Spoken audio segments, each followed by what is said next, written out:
Daily. Taste the Daily.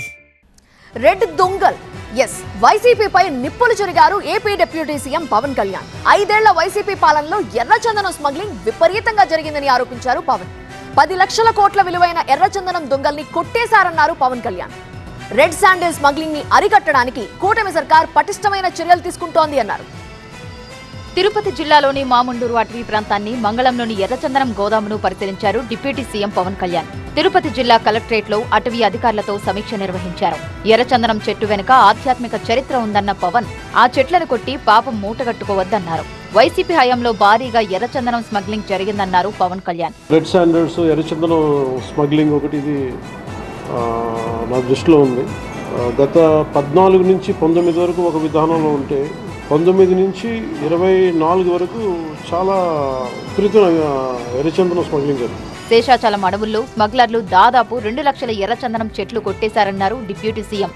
2,60,000 దొంగలు ఉంటాయి, ఎర్రచందనం దొంగలు. అంటే కనీసం 2 దొంగలైనా కలిపి ఒక చెట్టు అనుకుంటే ఈ 6 సంవత్సరాల్లో 5-6 సంవత్సరాల్లో 1,30,000 ఎర్రచందనం చెట్లు అడ్డగోలుగా నరికేశారు. ఇది మనకి ఆన్ రికార్డు మనకు ఉంది. ఇప్పుడు 2,000 కోట్ల నుంచి 5,000 కోట్లు ఇప్పుడు మనకు ఉన్నది. అసలు ఇది పట్టుకున్నది ఎంత ఉంటుందంటే దీనికి కనీసం 2 నుంచి 3 దాకా ఉంటుంది అనేది ఒక అంచనా కింద మన అధికారులు చెప్తా ఉన్నారు.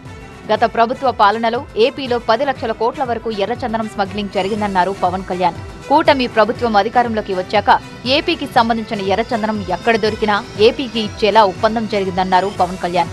ఎర్రచందనం స్మగ్లింగ్ ను అరికట్టేందుకు కూటమి ప్రభుత్వం పటిష్ట చర్యలు తీసుకుంటుందన్నారు పవన్ కళ్యాణ్. బిట్వీన్ కంట్రీస్ ఒక అండర్స్టాండింగ్ ఉంది. అది మన రాష్ట్రాలకు ఎందుకు లేదని చెప్పి నేను ఇనిషియేటివ్ తీసుకొని కర్ణాటకకి వెళ్ళి కర్ణాటక ప్రభుత్వాన్ని, అటవీ శాఖ మంత్రి గారిని, ఈశ్వర్ ఖండ్రే గారిని వారితో మాట్లాడి we have letter of understanding between states system. మన కర్ణాటకకి, తమిళనాడు, మన ఆంధ్రకి. మనకి భూపేంద్ర యాదవ్ గారి దగ్గరికి వాళ్ళకి ఏం చెప్పారంటే ఇది మీరు అన్ని స్టేట్స్కి మీరు అప్లై చేయండి మీరు అని ఆ రోజు కోరితే తర్వాత రిపీటెడ్ మీటింగ్స్ జరిగింది. 5 మీటింగ్స్ తర్వాత నౌ అగ్రిమెంట్ ఇస్ అంటే ఏ స్టేట్లో ఆంధ్రప్రదేశ్ తాలూకు ఎర్రచందనం దొరికినా కానీ మనకి ఆ స్టేట్ మనకు తిరిగి అప్పగించేస్తారు.